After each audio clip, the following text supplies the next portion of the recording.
Welcomes to Pranav Samayal. வாங்க உருளைக்கிழங்கு பட்டாணி கறி பார்க்கலாம். உருளைக்கிழங்கு 4 வேக வச்சு வச்சிருக்கேன். 3 வெங்காயம் பொடிசா கட் பண்ணியிருக்கேன்.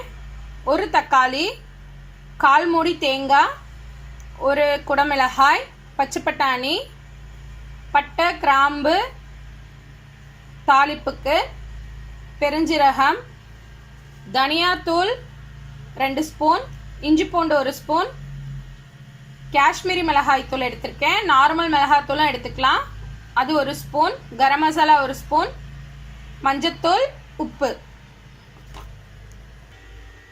பேன் சூடானதும்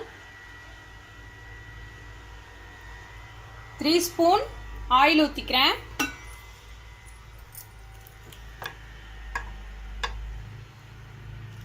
இதில் பட்டை கிராம்பு போட்டுக்கலாம்.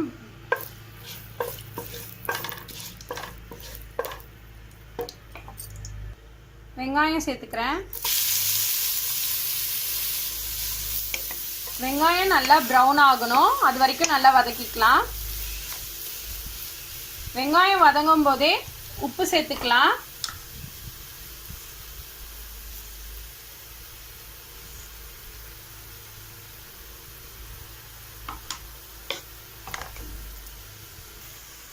இந்த ஸ்டேஜ்ல 1 ஸ்பூன் இஞ்சி பூண்டு சேர்த்துக்கலாம்.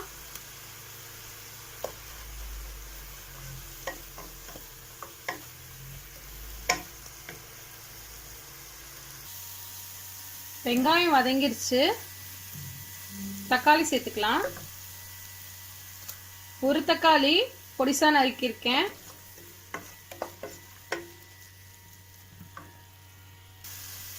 இப்போ பட்டாணி சேர்த்துக்கிறேன்.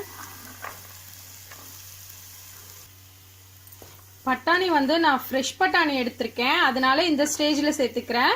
நீங்கள் காஞ்ச பட்டாணி ஊற வச்சிங்கன்னா ஓவர் நைட் ஊற வச்சுட்டு சேர்த்துக்கிறதுனா பொட்டேட்டோ வேக வைக்கும் போதே பட்டாணியும் போட்டு வேக வச்சுக்குங்க.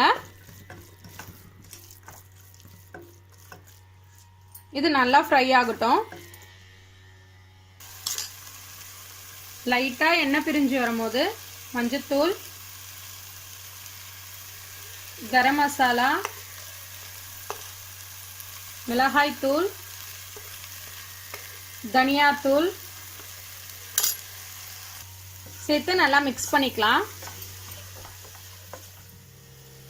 பட்டாணி வேகிறதுக்கு தண்ணி ஊற்றிக்கிறேன்.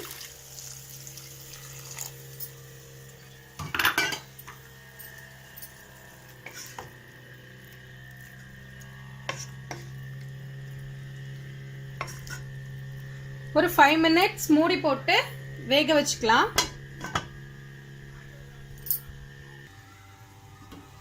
ஓபன் பண்ணிக்கலாம்.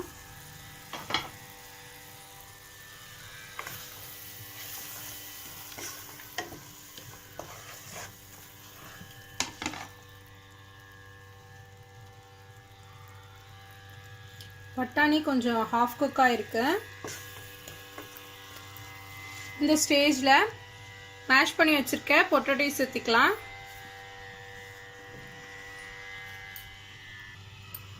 பொட்டேட்டோ சேர்த்து நல்லா கிளறி விட்டுக்குங்க.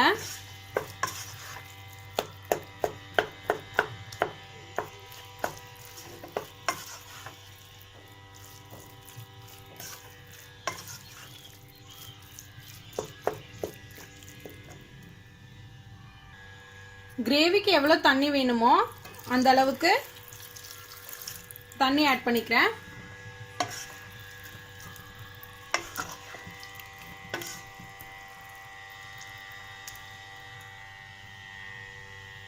ஒரு 10 மினிட்ஸ் மூடி போட்டு வேக வச்சுக்கலாம்.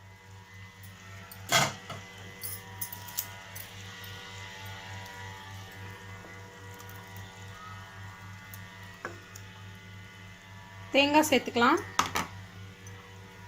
இதுல தேங்காய், சோம்பு, கசகசா வச்சு அரைச்சிருக்கேன்.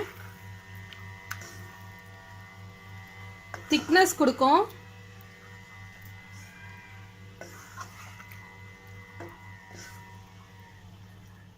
கசகசா வச்சாலே ரொம்ப டேஸ்ட்டாக இருக்கும் கிரேவியெல்லாம்.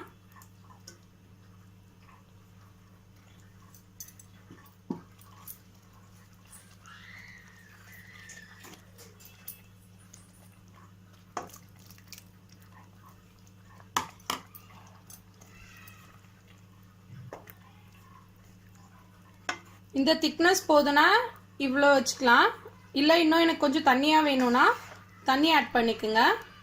உப்பெல்லாம் கரெக்டாக இருக்கான்னு இந்த ஸ்டேஜில் செக் பண்ணிக்கோங்க.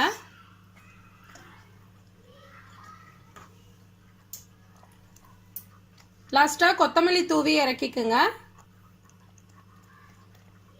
இதை இன்னும் ஒரு 5 மினிட்ஸ் வந்து ஒரு கொதி வர அளவுக்கு வச்சுக்கலாம். தேங்காய் போட்டுட்டு ரொம்ப நேரம் கொதிக்க விடக்கூடாது.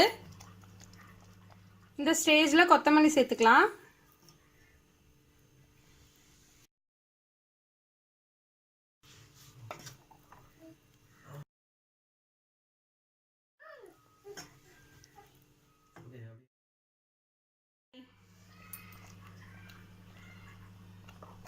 நல்லா கொதி வந்துருச்சு. இந்த ஸ்டேஜில் நம்ம ஸ்டவ் ஆஃப் பண்ணிடலாம். நீங்களும் வீட்டில் ட்ரை பண்ணி பாருங்கள். இது சப்பாத்தி பூரிக்கு எல்லாமே ரொம்ப டேஸ்ட்டாக இருக்கும். நீங்கள் ட்ரை பண்ணி பார்த்துட்டு எனக்கு கமெண்ட் பண்ணுங்கள். என்னோட சேனல் உங்களுக்கு பிடிச்சிருந்துச்சுன்னா லைக் பண்ணுங்கள், சப்ஸ்கிரைப் பண்ணுங்கள், பக்கத்தில் இருக்க பெல் பட்டனை கிளிக் பண்ணுங்கள். அப்போ தான் நான் போடுற வீடியோஸ் எல்லாமே உங்களுக்கு நோட்டிஃபிகேஷனாக வரும். தேங்க்யூ ஃபார் வாட்சிங். பாய்.